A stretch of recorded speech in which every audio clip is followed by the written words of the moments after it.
Eh bien bonsoir à tous les amis, supporters, sportifs parisiens, parisiennes, brestois, brestois, supporters, supportrices d'autres clubs, amoureux, amoureuses du football. Bienvenue à vous les amis, je suis très content de vous retrouver pour le débrief, non ça sera demain le débrief, pour l'avant-match de Paris-Brest, PSG Stade Brestois, demain 20h45, l'affiche de cette 19e journée de Ligue 1, qui l'eût cru que PSG Brest, que Paris-Brest, qui est normalement un dessert réputé mondialement de notre culture culinaire en France, qui serait devenu une affiche de Ligue 1. C'est quand même incroyable. Le Stade Brestois, troisième, va affronter le Paris Saint-Germain au Parc des Princes demain soir, et ça sera une affiche. Qui l'eût cru que Paris-Brest serait un jour une affiche de Ligue 1. Et ouais, c'est incroyable, mais vrai. On va en reparler. Juste avant, les amis, pour ceux qui ont l'œil, pour ceux qui ont vraiment, tu vois, le sens du détail, vous remarquerez qu'il y a un petit changement dans mon décor. C'est pas tout à fait pareil au niveau de l'angle, mais c'est normal parce que regardez, en fait, il y a eu des travaux chez moi. Ils m'ont mis des nouveaux chauffages et regardez, voilà, à cause du petit régulateur de chauffage, voilà. Je ne peux plus ouvrir à 100% ma porte. Avant, je pouvais la pousser jusqu'au mur. Maintenant, c'est terminé. Mais heureusement, non, c'est pas heureusement, il y a Findus. Hein, c'est heureusement, j'ai pu donc remédier à ça et quand même me mettre sous un autre angle, me décaler un tout petit peu. Voilà. Mais bon, franchement, ça ne se voit quasiment pas. Mais ça, c'est pour les perfectionnistes qui auraient pu le remarquer. Donc, je vous dis pourquoi. Voilà. Donc, les amis, Brest, 3e de Ligue 1. Déjà, excusez-moi, supporters brestois, j'ai complètement zappé avec les travaux, avec le quotidien, des fois j'oublie. J'ai complètement oublié de demander à un supporter de Brest de lancer un appel sur mes réseaux pour me faire sa petite vidéo de supporter adverse pour l'avant-match. Il n'y aura pas de supporter brestois, je suis vraiment désolé, j'ai complètement zappé. Mais il y a bientôt un nouveau Paris-Brest en Coupe de France et je vous promets que là, je vais tout faire pour trouver un supporter brestois. D'ailleurs, si vous êtes supporter de Brest et que vous voyez cette vidéo, n'hésitez pas à venir me voir en privé pour me proposer de venir sur l'avant-match. D'accord? Me donner votre avis, me faire une petite vidéo d'avant-match. Ok les amis? Merci d'avance. Brest, 3e à 9 points du Paris Saint-Germain, 34 points, 18 matchs, 10 victoires, 4 nuls, 4 défaites, 27 buts marqués, 15 buts encaissés. Qui l'eût cru les amis? Qui l'eût cru?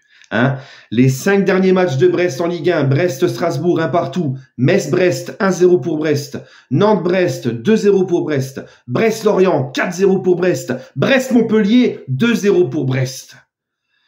Donc là, qu'est-ce que vous remarquez les amis? C'est que sur les 5 derniers matchs, et je peux même remonter même jusqu'au 6 derniers matchs, parce que en avant-match, j'ai toujours l'habitude de faire les 5 derniers matchs, mais je peux même remonter jusqu'à 6 matchs précédents. Sur les 6 dernières rencontres, puisque Brest a gagné contre Clermont 3-0 aussi avant d'affronter Strasbourg, sur les 6 derniers matchs en Ligue 1, Brest a gagné 5 matchs, n'a fait qu'un match nul, a gagné 5 matchs et n'a encaissé qu'un but sur leurs 6 dernières rencontres de Ligue 1. Donc ils vont arriver au Parc des Princes en pleine bourre, les Brestois. En pleine bourre, en pleine confiance. À l'aller, rappelez-vous, nous avions gagné 3-2. C'est le fameux match où Mbappé marque, nargue les supporters de Brest, parce que les supporters de Brest avaient calomnié, certains supporters brestois avaient calomnié Hakimi, et il y avait eu Mbappé qui avait réglé ses comptes et qui avait chambré le stade les supporters, etc. Tout le monde s'en rappelle, on avait grave galéré là-bas. Voilà. Les 5 dernières rencontres entre le Paris Saint-Germain et Brest en Ligue 1 au Parc des Princes, 2011-2012, PSG Brest 1-0, 2012-2013, PSG Brest 3-1, 2020-2021, 3-0 pour le PSG, 2021-2022, 2-0 pour le PSG, et l'année dernière, on s'était imposé 1-0. Brest a toujours eu beaucoup de mal au Parc des Princes. Pour voir une victoire de Brest en Ligue 1 au Parc des Princes face au Paris Saint-Germain, c'était, il me semble, dans les années 80, quand ça s'appelait encore Brest Armorique. Hein, leur ancien nom. Donc ça remonte à vraiment longtemps. Les Brestois en général au parc, ça se passe très mal pour eux. Voilà, donc on va espérer que la série va continuer, on va espérer une belle victoire de nos Parisiens demain. Maintenant les amis, j'ai évoqué au début que c'était la surprise, hein, c'est devenu un choc cette saison PSG-Brest. Bah, tout simplement parce que, comme je l'ai toujours dit, et comme je le dis, je le répète, il ne suffit pas d'avoir de l'argent, il suffit surtout d'avoir des idées dans le football. Ça dépend, même si tu peux avoir comme Brest ou comme Lens l'année dernière ou il y a 2 ans, même si c'est un petit peu moins bien cette saison, la saison extraordinaire qu'a fait Lens l'année dernière, où ils finissent deuxième à 1 point derrière nous. Pourtant, ce n'est pas un gros budget de Ligue 1, le Racing Club de Lens. C'est parce que c'est des équipes, tout comme Brest cette année qui est troisième et qui crée la surprise, c'est des équipes qui ont surtout, qui travaillent très bien. Ils ont mis les bonnes personnes au bon endroit, tout le monde travaille dans le même sens et avec un recrutement intelligent. Et comme je vous l'ai dit, le bon travail, que ça soit dans le football ou même dans la vie de tous les jours, le travail bien fait paye toujours. Voilà. Quand on bosse bien, et c'est encore la preuve que quand tu bosses bien, même si t'as pas un gros budget, même si tu ne fais pas partie des plus gros budgets de ton championnat, tu peux faire de belles choses. Voilà. Et Brest, s'ils sont aussi troisième, c'est parce que y a d'autres clubs qui ont des plus gros palmarès et une plus grosse histoire et qui sont des plus gros clubs qu'eux en France et qui sont, eux, à contrario, qui font pas bien les choses et qui se retrouvent dans des positions qui ne sont pas les leurs. Je pense à Lyon, relégable. Je pense à l'OM qui est 8e de Ligue 1, l'OM qui est, ils sont 8e, l'OM, je crois, 7 ou 8e. Je pense aussi à Monaco qui est juste derrière eux, 4e, même si eux, ils font quand même pas une saison catastrophique. Mais voilà, si on compte les clubs qui ont un plus gros budget que Brest, qui devraient être devant Brest et qui ne sont pas devant Brest, voilà. Mais les Brestois, les amis, ils ont su profiter aussi que ces clubs-là soient moins bien. Brest pourrait se retrouver malgré tout milieu de tableau, relégable. Non, ils sont là, ils sont troisième parce qu'ils bossent et de bien bosser, ça leur permet de profiter de tout ça. C'est un petit peu comme ce club qui s'impose face au PSG parce qu'en face, le PSG n'a pas été sérieux, mais le club en face a fait ce qu'il fallait quand même pour aller chercher la victoire et taper le PSG. Voilà, c'est pareil. Les Brestois devraient pas être troisième de Ligue 1, c'est vrai, parce qu'il y a d'autres gros clubs beaucoup plus importants, avec des moyens beaucoup plus grands, qui devraient être devant eux, qui ne le sont pas parce que c'est mal géré, ça bosse mal, mais Brest a su profiter de tout ça. Voilà. Donc ils n'ont rien, pour moi, ils n'ont rien volé à personne. Absolument rien du tout. Voilà. Maintenant, les gars, demain, ce que j'attends du PSG, c'est un PSG qui de la première à la dernière minute, met de l'intensité, nous fasse kiffer, propose du jeu et un PSG victorieux, un PSG conquérant avec un très bon état d'esprit de la première à la dernière minute et qui nous fasse kiffer. Puisque là, à l'heure où je vous parle, Nice est en train de gagner face à Metz, donc Nice va prendre les 3 points, qu'on garde notre avance sur l'OGC Nice et qu'on distance ce troisième Brestois un peu plus. D'accord?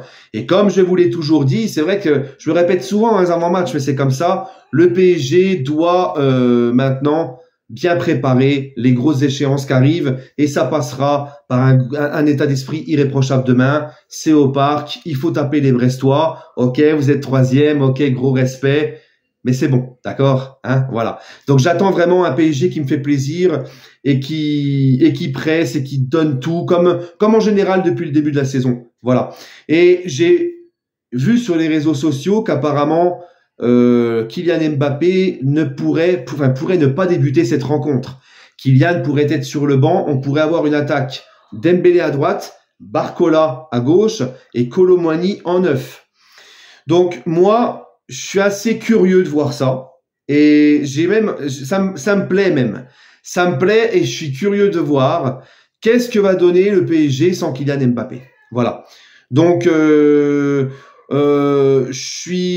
vais pas te dire que je suis content qu'il soit sur le banc, mais j'ai quand même hâte de voir. Je trouve intéressant de voir ce que vaut ce collectif sans Kylian. D'accord? Donc si Kylian demain c'est confirmé, il est vraiment sur le banc, j'ai hâte de voir comment le PSG va jouer et va être sans Kylian. Puisque on nous dit tout le temps que on est Mbappé dépendant, que sans lui, limite s'il part au Real l'année prochaine, c'est terminé, il y a plus rien, que les autres c'est des moins que rien, il y a que lui. Moi je suis curieux de voir. Je suis curieux de voir parce que je me rappelle d'un certain match, par exemple contre Marseille au Parc, où Kylian sort très tôt dans le match et on fait un 4-0 en étant collectivement extraordinaire. Enfin, j'abuse un petit peu, mais on est très bon collectivement. L'absence d'Mbappé se remarque quasiment même pas. Donc, j'ai hâte de voir ça. Vraiment, j'ai hâte. Et voilà. Bref, les amis, Nuno Mendes de retour dans le groupe professionnel, ça fait plaisir. À l'entraînement, je ne pense pas qu'il soit dans le groupe demain pour le match. C'est encore trop tôt. Prenons notre temps avec lui, ne précipitons pas les choses au risque d'une énième blessure. Non, il faut le laisser bien le temps de se préparer. Non, parce qu'il y en a qui l'ont vu s'entraîner avec le groupe collectivement. Ils voulaient déjà que demain, limite, il soit titulaire. Non, les gars, mollo. Hein, voilà. Bref, les amis, mon pronostic, moi, je vois un petit...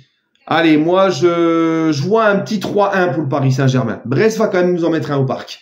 Voilà, même si je préférerais un clean sheet. Allez les amis, n'hésitez pas à me donner votre avis en commentaire, votre pronostic sur ce toujours et encore. Allez Paris.